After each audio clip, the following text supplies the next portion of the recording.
ಇದಕ್ಕೆ ಸರ್ಕಾರ ಮುಂದಾಗಿ ಈ ಆಳಂದ ಜನತೆಯ ಕೂಗುವನ್ನು ಕೇಳಿ ಜನರಿಗೆ ಸಹಾಯ ಬರಬೇಕಂತ ಹೇಳಿ ಟ್ಯಾಕ್ಸ್ ಕಟ್ತಾ ಇದ್ದಾರೆ.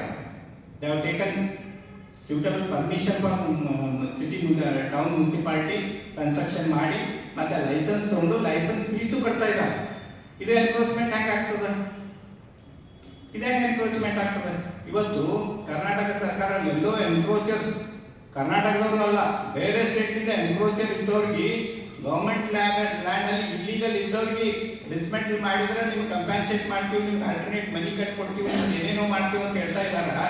ಇಲ್ಲಿ ರಿಯಲ್ ಓನರ್ಸ್ ನಮ್ಮ ಕಟಾರಿ ಅವ್ರದ್ದು ಮನಿ ಇದೆ, ಚಕ್ರಪಾಣಿ ಅವ್ರದ್ದು ಮನಿ ಇದೆ, ನಮ್ಮ ಪಾಪ ಗುಳಿಗಾಯಿ ಸ್ವಾಮಿಗಳದ್ದು ಅವ್ರ ಮಠ ಇದೆ ಅಲ್ಲಿ.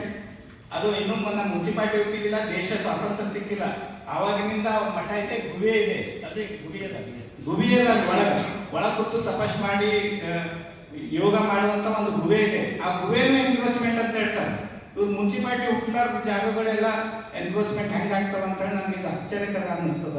ಅವ್ರಿಗೆ ಯಾರೋ ಫೀಡ್ಬ್ಯಾಕ್ ಮಾಡಿದಾರ, ಇವರೆಲ್ಲರದ್ದು ಡಿಸ್ಮೆಂಟ್ಲ್ ಆಗಬೇಕು. ಇದರಲ್ಲಿ ಹಿಂದೆ ಏನು ನಡೀತಿದೆ ಅಂತಂದ್ರೆ ಇಷ್ಟು ಜನರದ್ದು ಡಿಸ್ಮೆಂಟ್ಲ್ ಆಗಬೇಕು, ಇವ್ರು ಬೀದಿ ಪಾಲ್ ಆಗಬೇಕು, ನಾನು ನೋಡಬೇಕು ಅನ್ನೋ ಹುನ್ನಾರ ಇದರಲ್ಲಿ ಅಡಗಿದೆ ಅಂತ ಅನ್ನಿಸ್ತದ. ಇದಕ್ಕೆ ನಾವು ವಿರೋಧ ಮಾಡ್ತೀವಿ.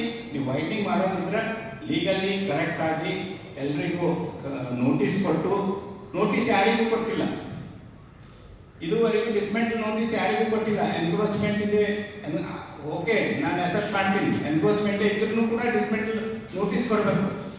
ಆ ನೋಟಿಸು ಕೊಟ್ಟಿಲ್ಲ, ಏನೂ ಕೊಟ್ಟಿಲ್ಲ.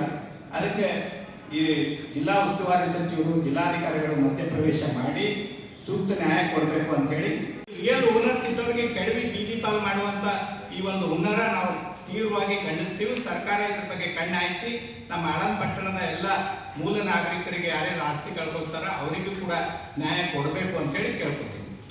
ಮಾಡಲಿ.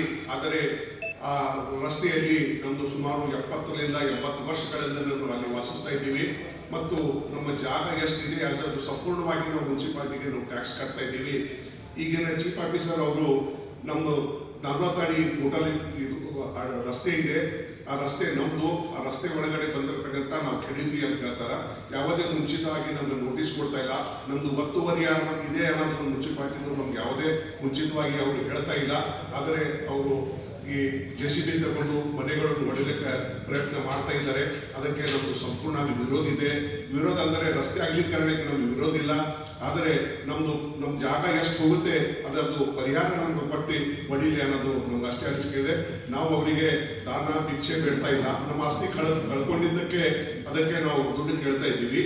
ಬಹಳಷ್ಟು ಜನ ಈ ಮನೆಗಳನ್ನು ಕಳ್ಕೊತಾ ಇದ್ದಾರೆ, ಮತ್ತು ಈ ಅಂಗಡಿಗಳನ್ನು ಕಳ್ಕೊತಾ ಇದ್ದಾರೆ, ಸಣ್ಣ ಸಣ್ಣ ವ್ಯಾಪಾರಗಳು ಮಾಡಿ ಅವರು ಜೀವನ ನಡೆಸ್ತಾ ಇದ್ದಾರೆ, ಅದನ್ನು ಕಳ್ಕೊತಾ ಇದ್ದಾರೆ. ಮತ್ತು ಕೆಲವು ಜನ ಬಾಡಿಗೆ ಮೇಲೆ ಅವರು ಜೀವನ ನಡೀತಾ ಇದೆ. ಈ ರೀತಿ ಸುಮಾರು 500ಕ್ಕಿಂತ ಹೆಚ್ಚು ಜನ ಇದ್ದಾರೆ. ಅವ್ರಿಗೆ 500ಕ್ಕಿಂತ ಜನ ಬೀದಿ ಪಾಲಾಗ್ತಾ ಇದ್ದಾರೆ. ಇಂಥ ಚಳಿಗಾಲದ ಒಳಗಡೆ ಇವಾಗ ಎಲ್ಲಿ ಹೋಗ್ಬೇಕು, ಯಾವುದೇ ಅವರಿಗೆ ಜಾಗ ತೋರಿಸಲಾರ್ದೆ, ಅವ್ರಿಗೆ ಮಾಡಲಾರ್ದೆ, ವಾಸಿಸಲು ಜಾಗ ಕೊಡದೆ ಅವರು ಈ ರೀತಿ ಕ್ರಮ ಕೈಗೊಳ್ತಾ ಇದ್ದಾರೆ. ಸಂಪೂರ್ಣವಾಗಿ ವಿರೋಧ ಮಾಡ್ತೀವಿ. ಮತ್ತೆ ನಮ್ಮ ಪರಿಹಾರ ಕೊಟ್ಟು ನಮ್ಮ ಜಾಗವನ್ನು ತಗೊಳ್ಳಿ. ಮತ್ತು ಇದಕ್ಕೆ ಅಲ್ಲಿ ಆಳಂದ ಒಳಗಡೆ ಯಾರೋ ನಮ್ಮ ಮಾತಿಗೆ ಕಿವಿ ಕೊಡ್ತಾ ಇಲ್ಲ. MLA ಅವರಾಗಲಿ, MLA ಅವರು ಎಲ್ಲಿ ಹೋಗಿದ್ದಾರೆ ಗೊತ್ತಿಲ್ಲ, ಕಾಣೆಯಾಗಿದ್ದಾರೆ. ಅದರ ಬೇರೆ ಅಧಿಕಾರಿಗಳನ್ನು ಯಾವಾಗಲೂ ಕೇಳ್ತಾ ಇಲ್ಲ. ಜಿಲ್ಲಾ ಪ್ರಶಾಸನ ಇದಕ್ಕೆ ಸರ್ಕಾರ ಮುಂದಾಗಿ ಈ ಆಳಂದ ಜನತೆಯ ಕೂಗುವನ್ನು ಕೇಳಿ ಜನರಿಗೆ ಸಹಾಯ ಬರಬೇಕಂತ ಹೇಳಿ ನಾವು ಇಷ್ಟ